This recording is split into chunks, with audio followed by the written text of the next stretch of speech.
end. The end of the Premier League begins here. So each and every team has now crossed the line, people. 10 games left has now turned into 9 games left. And I am so excited. I don't want to lie to you. This looks like what we are talking about here. And guess who's at the top of the table? We're back. Liverpool is at the top of the table as we just watched one of the best games ever we have ever watched in football history. Manchester City nil, Arsenal nil. People might wonder, why am I saying one of the best games? It's because the way the game went on, the way how Arsenal knew how to frustrate Man City, and the way Man City controlled the game to a point that they were in the 18 area of Arsenal almost for most of the time. But the problem, they couldn't get the winner. They couldn't get the victory, which was the most important thing which was needed in this game. So I'm going to be here talking about the game. Want to hear your thoughts in the comment section. Then just do a quick review of all the games which have been played. This is the Football Connect, and this is the review match of match week 20 something or match week 30, as we talk about what's going to be happening in the Premier League. So guys, do me a favor, click the like button, subscribe to the Connect. So like I'm saying, people, the end begins now in one of the best, I have to say, one of the best officiated games I've ever seen, because I felt like Anthony Taylor handled that game with so much maturity.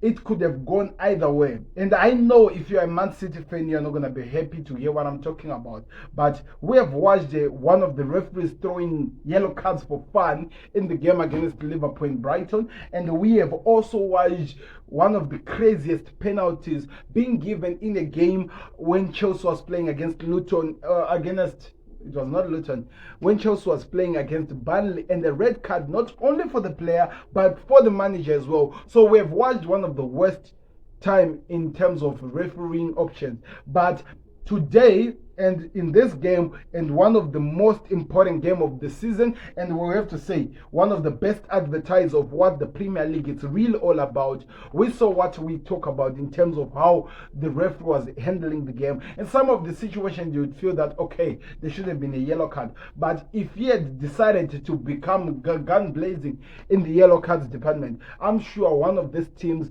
that were playing tonight would have finished the game with either 9 men or even less, because there were so many tackles, so many things. But he took this game by the scruff of the neck and he controlled it. So I have to give some respect to the VAR. It's something that I don't usually do, but I have to do it. But in terms of the game, we can talk about it. I've once heard this said by Virgil van Dijk when Manchester United were at Liverpool when we were playing them, and he said one team came to win the game while the other team came not to win the game. And I have to say that was exactly the same feeling that most of us we ended up feeling at the end of the game, because one team was relying on counter-attack, but the problem was this: the counter-attack could not actually be clear, because first, one of the most counter-attack player, one of the speedy strikers, was outside in Martinelli, as well as maybe Gabriel Jesus playing in top except of Kai Havertz. It felt like Mikel Arteta was in two minds, trying to play the way he has been playing against the smaller teams, while trying to find the speed which he needed, and also in terms of ball protection and winning the balls, in Gabriel Jesus playing on that wing. So there was a lot of confusion in that. But also him putting on Jorginho as well as Rice on the game was him trying to have control over the game. But I'm talking about Man City here at their own backyard, in their own home ground, with their fans making noise. It's something that is really, really impossible when we really want to talk about, to be honest. It's something that is really impossible. The only team that I have to say this season have managed to actually do that is Liverpool. But guess what? Liverpool left in the game with the goal scored. Arsenal actually left with a clean sheet at the Etihad, and they actually go and smile again, because they know that by the end of this game, they are still 2 points behind Liverpool. And if you are 2 points behind Liverpool, it only takes one mistake. It only takes one mistake from Liverpool, a loss or a draw, to move further closer. And I think that's what ended up becoming Arteta's mindset when we crossed the 60-minute mark, because we also saw with the substitutions, putting on Trossard, putting on Tomiyasu, when Guardiola decided to put Jack Grealish as well as Jeremy Doku. He knew that this way attacking monsters, people were going to cause chaos. And without even talking about that, Kivio was already frustrated and he was already struggling playing against Bernardo Silva. Imagine now dealing with a fast-paced Jeremy Doku. So his idea was to be more defensive. Firstly, he took out Jorginho, who, by the way, we all know he's very good when you have the ball in your legs. But today he struggled to play the game because the ball was morely into the hands of Man City. So he had to take him out to put at least a defensive structure. So in other words, we have to say it was like a deep two of Jesus, of Thomas Partey and the other guy, Declan Rice, in way of trying to help out the defense, because I felt like this is one of the best, if I've ever seen one of the best controls I've ever seen in the game in terms of defending. These guys, we always talk about putting a roadblock, we always talk about putting a bus. This felt like they actually put an entire train, closing them from being hurt when they were playing against this team. And it worked for them. They needed to get away with something, and we know how dangerous Man City can. And today we thought that losing Kyle Walker was actually going to be a problem for them. But when you look at it in turn, it was actually a blessing, because they actually put structurally strong defenders who could hold on the game and could help in terms of doing that. And actually it became even more better when Rico Lewis came out after Nathan Ake was injured. But I'm not saying that Ake was never going to do a good job. I felt like he was good, but that tells you how important this game was. They had to find a way. And in terms of control the game, I think Man City did all of that. They controlled the game. They did everything that they could, but they just could not pass through Saliba and Gabriel, because those two were amazing. They controlled, they fought fully. In terms of the whole entire match, these guys were everywhere. They made sure that Man City cannot hurt them, which was also on the other side. But guess what? We were not really focusing on the other side, because the ball was played morely into the Arsenal side, even in the first half, also in the second half. So it was one of those games you'll be like, okay, who's actually going to get control of this game? Who's actually going to do something? Which was Man City, but can they convert the control that they had to get a goal? No, that could not happen. Because one of the stats that I had at one point in the game, there was a point where I was hearing that Rodri has had twice the touches of the ball, more than the whole entire Arsenal team has had touches of the ball. That tells you how much Man City was dominating this game, but their domination led to nothing. All the chances Man City were creating, everything that they were trying, they could not produce something. And I actually thought they were going to maybe try by moments to shoot from outside. We have seen players like Rodri doing so good in terms of shoots. Why couldn't they do that? Kevin De Bruyne is one of the best. Phil Foden is one of the best. But they just could not do that. And that just tells you how good to Mikel Arteta's tactics were, because he made sure that the likes of Declan Rice could use his power, his pace, his strength to frustrate this Man City team in terms of trying to shoot from outside. While the likes of Haaland, the likes of Phil Foden at some point, the likes of Bernardo Silva, Jack Grealish, even Jeremy Doku were all absorbed by the defense, the defensive four of Ben White, Saliba, Gabriel, and Kivio at some point, until it was Tomiyasu, to just tell you that he was really working so hard to make sure that he's not hurt. So it was one of the best masterclass I've seen. Mental strengths were tested. Mental exhaustion was seen in the game. You could see that the players are tired, but you could say that not really physical, but mentally, because as this continues, as this happened, as the game kept on going, everyone were actually said that this would end as a draw, because physically and mentally both teams had been drained. especially Man City, as they are trying to open up, as they were trying to solve out this defensive structure of Arsenal, they got drained and they just lost because they were practically living in the 18 area, but living in the 18 area, but not even able to shoot a ball on target. That tells you how serious and how good Arsenal were, and it was really exciting to watch. And I have to say, I've never seen one of the best games I've seen like today. Of course, there have been the masterclass that Liverpool showed to Man City at Anfield just a couple of weeks back, but that was from one side. But I'm talking about from a defensive structure as well as from the offensive structure, which led to nothing. So it was exciting to watch. And Mikel Arteta, when we really talk about it, at the end of the day, he'll come out the winner in this game. He'll come out the winner because he has set a team that was able to stop Man City from scoring for the first time in their own home ground. No team has left in that game without scoring that ground without Man City scoring them. It might end as a draw, but they always score. But today he did it. Today he did it. I'm talking about one team that opened up Real Madrid, a team that embarrassed Real Madrid as we know it. Most of the players were in the game, but he left the game without scoring. The first shot on target of Man City was 15 minutes, and the game finished without them even having another shot on target. Arsenal also had the shot, also I think it was 30 minutes from, but that was it. That tells you how much frustrating this game was. And I have to say myself, watching that as just a football fan, not as somebody who's confused, just a football fan, you have to be actually excited. It was good. 27% of football. I've never seen Arsenal playing in a game and they only have 27%. Especially under Mikel Arteta. That has never happened. But that's how good Man City were. So, like I'm telling you, we can look at it in any way we look at it. This was one of the games which were good in both sides, as well of Man City's perspective, as well as Arsenal perspective. They all gave what they can. They suffocated this team. They gave all they could, trying to get something out of this game, but it ended up as nothing. Now, when you think about it, what Liverpool did today could actually become one of the best things.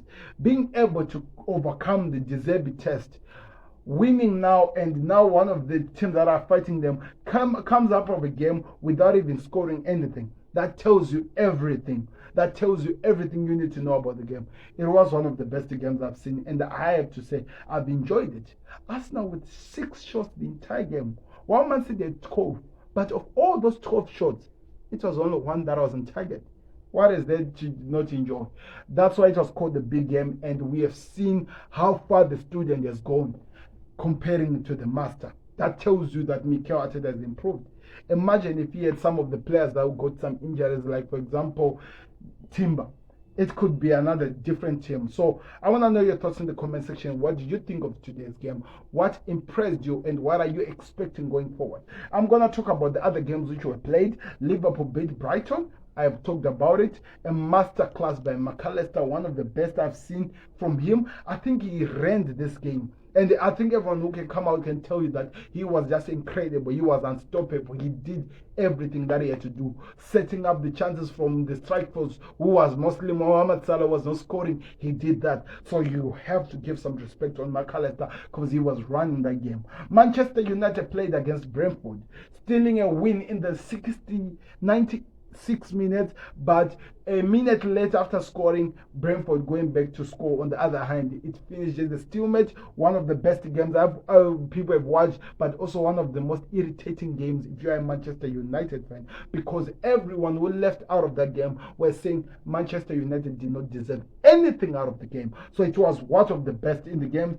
Wolves played against Aston Villa in one game that I only call as one of the best masterclass, and one of the reasons why we have to respect the Premier League as we know it, because what Aston Villa gave in the game was one of the best performances from them. Wolves, you might think that Wolves were not trying. They did, but they could not get anything out of the game. That's how good Aston Villa were at their own home ground, which gives them now a best and the most comfortable position to be in this Premier League as we are coming to an end. They are leading. They are really high, and it's just exciting. And Luton were beaten by Tottenham Hotspur after scoring first, after it looked like they had everything, but Hummingson had to become the decider, scoring the last goal. It was one of the best games I've seen as well, but also frustrating if you're a Tottenham Hotspur fan. And in one of the, I think I have to call it the shock of the season games, Sheffield United 3, Fulham 3.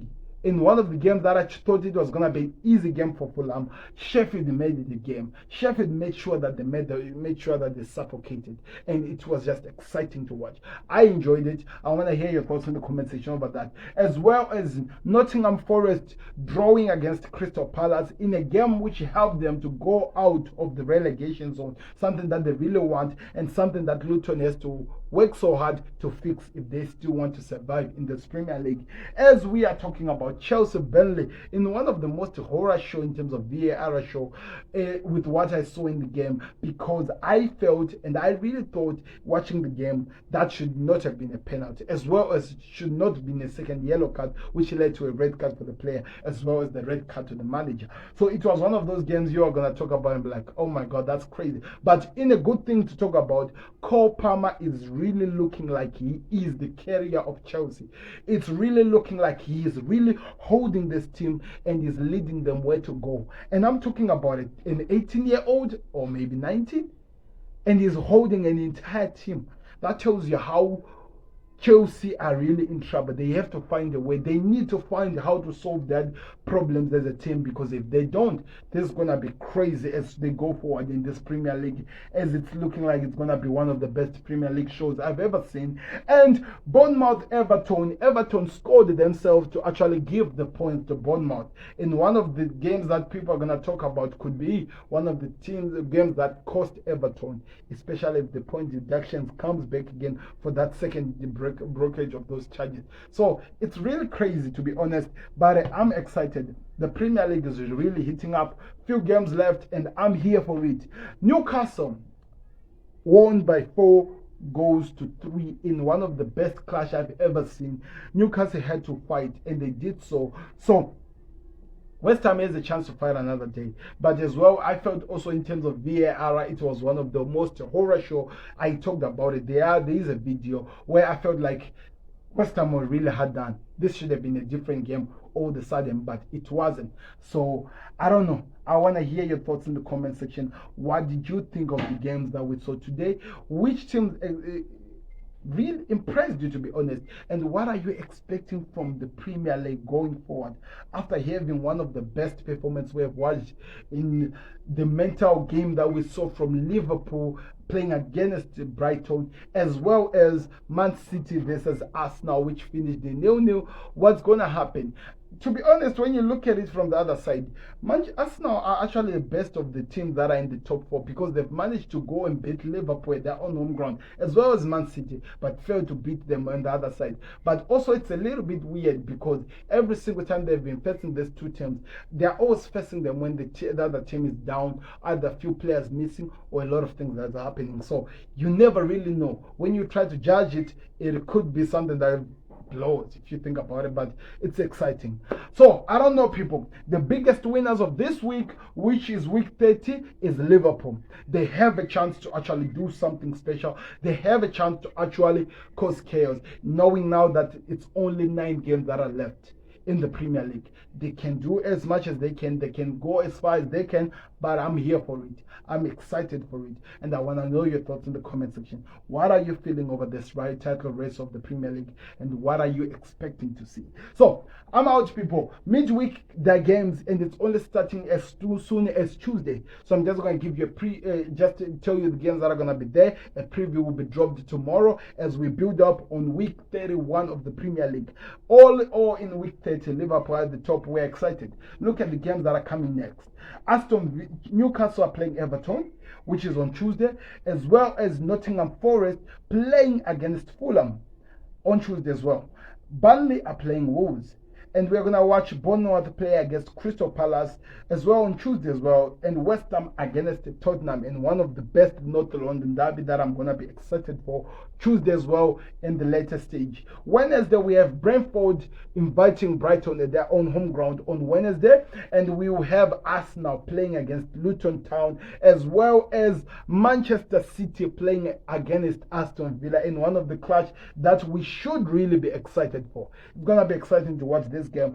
Then Thursday we have Liverpool hosting Sheffield United at their home ground, and the biggest game of the midweek, Chelsea versus Manchester United. It's gonna be a clash that nobody wants to miss. It's gonna be late, it's gonna be exciting, and we're gonna talk about it. So do me a favor, click that like button, subscribe to the Connect, and guess what? Liverpool back at the top. We are out. Subscribe to the Connect. Let me hear what you thought of the preview, the review of the game, and what are you expecting going forward as the preview is dropping tomorrow. I hope you are excited. Click the like button, subscribe to the Connect. I'm out. Peace.